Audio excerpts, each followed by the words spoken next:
എല്ലാ വിദ്യാർത്ഥികൾക്കും പുതിയൊരു വീഡിയോയിലേക്ക് സ്വാഗതം. ഈ വർഷത്തെ +1 ഹയർ സെക്കൻഡറി പ്രവേശനവുമായി ബന്ധപ്പെട്ട് വിദ്യാർത്ഥികൾ ചോദിക്കുന്ന പ്രധാനപ്പെട്ട ഒരു സംശയമാണ് ഇതുവരെ അലോട്ട്മെൻറ്റ് കിട്ടാത്ത വിദ്യാർത്ഥികൾ എന്ത് ചെയ്യും എന്നുള്ളത്.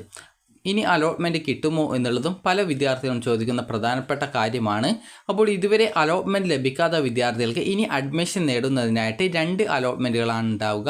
അതായത് 2 or 3 അലോട്ട്മെൻറ്റുകളാണ് ഉണ്ടാവുക. അതായത് ഈ ഒരു ഫസ്റ്റ് സപ്ലിമെൻ്ററിക്ക് ശേഷം ഇനി സെക്കൻഡ് സപ്ലിമെൻ്ററി അലോട്ട്മെൻറ്റാണ് ഇനി വരാനായിട്ട് പോകുന്നത്. അപ്പോൾ ഈ ഒരു സെക്കൻഡ് സപ്ലിമെൻ്ററി അലോട്ട്മെൻറ്റിന് വിദ്യാർത്ഥികൾക്ക് വീണ്ടും പുതുതായിട്ട് നിങ്ങൾ ഓപ്ഷനുകൾ നൽകേണ്ടതായിട്ട് വരുന്നതാണ്. കാരണം നിങ്ങൾക്ക് നിലവിൽ ഇപ്പോൾ അലോട്ട്മെൻറ്റ് നടത്തിയിട്ട് അഡ്മിഷൻ നടത്തിയിട്ടുണ്ടായിരുന്നു ഫസ്റ്റ് സപ്ലിമെൻ്ററിയിൽ. അപ്പോൾ ആ ഒരു സമയത്ത് പല സീറ്റുകളും ഫില്ല് ചെയ്യപ്പെട്ടിട്ടുണ്ടാകും. അപ്പോൾ അങ്ങനെ ആ ഒരു സീറ്റ്, അതായത് ആ ഒരു ഒഴിവുള്ള സീറ്റുകൾ മാത്രം ഉൾപ്പെടുത്തിയിട്ടുള്ള അടുത്ത ലിസ്റ്റ് വരും. അതുപോലെ തന്നെ വിവിധ ജില്ലകളിലായിട്ട് സീറ്റ് വാക്കൻസി വർദ്ധിപ്പിച്ചിട്ടുണ്ട്. അടുത്ത നിലവിൽ ഇപ്പോൾ വന്നിട്ടുള്ളത് കാസർഗോഡും അതുപോലെ തന്നെ മലപ്പുറം ജില്ലയിലുമാണ് സീറ്റ് വർദ്ധിപ്പിച്ചിട്ടുള്ളത്. അപ്പോൾ ആ ഒരു സീറ്റ് വാക്കൻസി കൂടി കറക്റ്റായിട്ട് ഉൾപ്പെടുത്തിയ ശേഷമായിരിക്കും ഈ ഒരു സെക്കൻഡ് സപ്ലിമെൻ്ററി അലോട്ട്മെൻറ്റ് ഉണ്ടാവുക. അപ്പോൾ ആ ഒരു സെക്കൻഡ് സപ്ലിമെൻ്ററി അലോട്ട്മെൻറ്റ് വരുന്ന സമയത്ത് നിങ്ങളെ ആ ഒരു വിവരം അറിയിക്കുന്നതാണ്. ഇപ്പോൾ കറക്റ്റായിട്ട് അതിൻ്റെ ഡേറ്റ് പറയുന്നില്ല. അപ്പോൾ വിദ്യാർത്ഥികൾക്ക് ഈ ഒരു സെക്കൻഡ് സപ്ലിമെൻ്ററി അലോട്ട്മെൻറ്റ് അപേക്ഷ വന്ന ശേഷം നിങ്ങൾ പുതുതായിട്ട് ഈ ഒരു വേക്കൻസി ലിസ്റ്റ് വരും. അപ്പോൾ അത് നിങ്ങൾ കറക്റ്റായിട്ട് മനസ്സിലാക്കുക. ആ ഒരു പുതുതായിട്ട് വരുന്ന വേക്കൻസി ലിസ്റ്റ് കറക്റ്റായിട്ട് മനസ്സിലാക്കി നിങ്ങൾക്ക് ഏതൊക്കെ സ്കൂളുകളിലേക്ക് അപേക്ഷ നൽകാൻ സാധിക്കും എന്നുള്ളത് മനസ്സിലാക്കുക. അപ്പോൾ വേക്കൻസി ലിസ്റ്റ് വരുന്ന സമയത്ത് നിങ്ങൾക്ക് ഇതുപോലെയാണ് കാണാൻ സാധിക്കുക. അതായത് വേക്കൻസി ലിസ്റ്റ് എന്ന് പറഞ്ഞുകൊണ്ട് നിങ്ങൾ ക്ലിക്ക് ചെയ്ത് കഴിഞ്ഞാൽ പിന്നീടുള്ള പേജിൽ നിങ്ങൾക്ക് ജില്ല സെലക്ട് ചെയ്ത് കൊടുക്കാനുണ്ടാവും.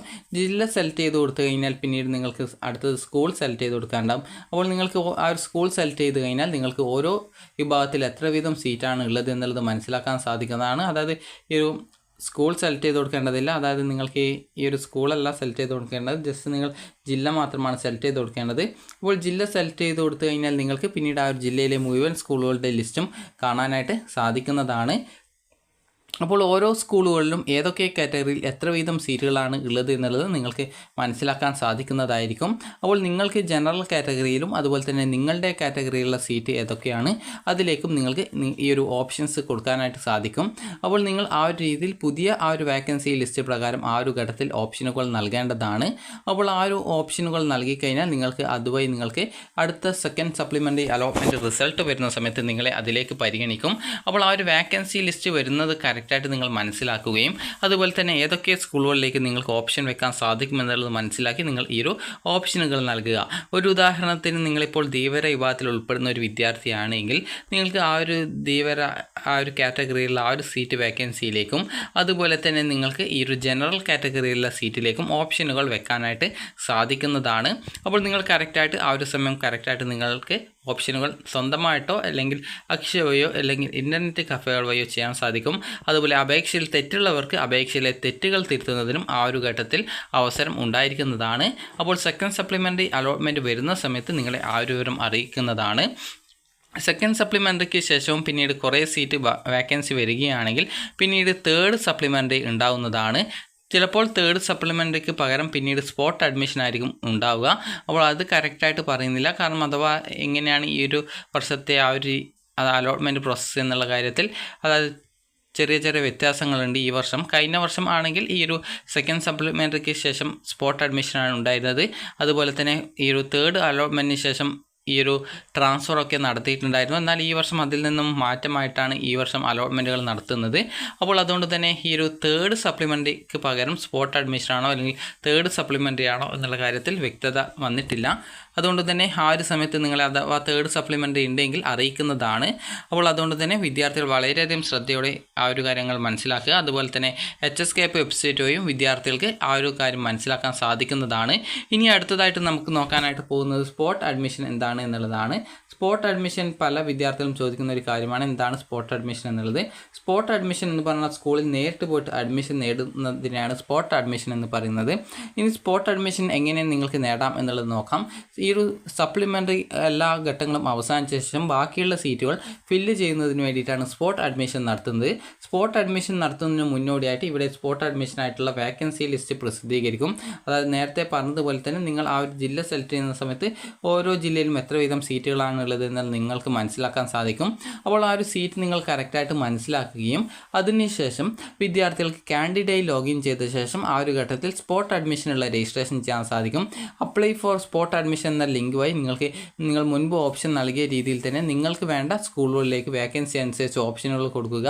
അപ്പോൾ ഈ രീതിയിൽ ഓപ്ഷനുകൾ വെച്ച് കഴിഞ്ഞാൽ വിദ്യാർത്ഥികൾക്ക് പിന്നീട് നിങ്ങൾക്ക് കാണാനായിട്ട് സാധിക്കുന്നത് എന്ന് പറയുന്നത് നിങ്ങൾക്ക് ഈ ഒരു സ്പോട്ട് അഡ്മിഷൻ്റെ ആ ഒരു അപ്ലൈ ചെയ്യാനുള്ള ഡേറ്റ് കഴിഞ്ഞ ശേഷം പിന്നീട് ഈ ഒരു വെബ്സൈറ്റിൽ റാങ്ക് ലിസ്റ്റ് പ്രസിദ്ധീകരിക്കും.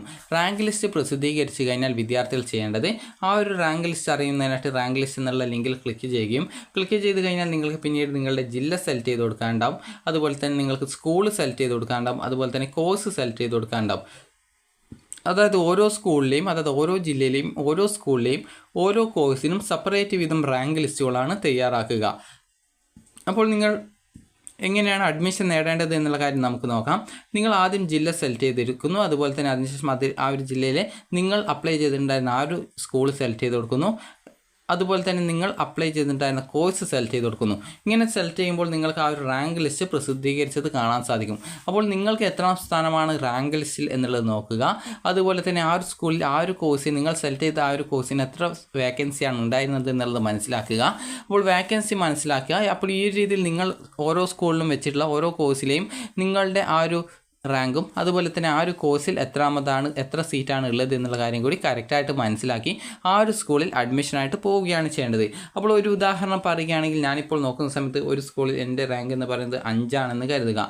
അതേസമയം ആ ഒരു സ്കൂളിൽ ഞാൻ അപ്ലൈ ചെയ്തിട്ടുണ്ടായിരുന്നത് ഈ ഒരു സയൻസ് അല്ല ഹ്യൂമാനിറ്റീസ് ആണെന്ന് കരുതുക. ജസ്റ്റ് ആ ഒരു സ്കൂളിൽ ഹ്യൂമാനിറ്റീസ് ആണ് എന്ന് കരുതുക. അപ്പോൾ ഹ്യൂമാനിറ്റീസിൽ അപ്ലൈ ചെയ്തപ്പോൾ എൻ്റെ റാങ്ക് 5 ആണ്. ആ ഒരു സ്കൂളിൽ ആകെയുള്ള ഹ്യൂമാനിറ്റീസിൻ്റെ സീറ്റ് എന്ന് പറയുന്നത് 1 ആണെങ്കിൽ അവിടെ എനിക്ക് അഡ്മിഷൻ കിട്ടാനുള്ള സാധ്യത വളരെയധികം കുറവായിരിക്കും.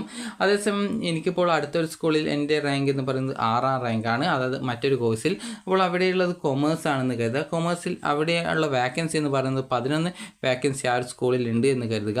അപ്പോൾ 11 സീറ്റ് ഉണ്ട്. എൻ്റെ റാങ്ക് ഇപ്പോൾ 6ാമത്തെ റാങ്കാണ്. അപ്പോൾ ഞാൻ ഇവിടെ പോയി കഴിഞ്ഞാൽ എനിക്ക് അഡ്മിഷൻ കിട്ടും എന്നുള്ളത് മനസ്സിലാക്കാം.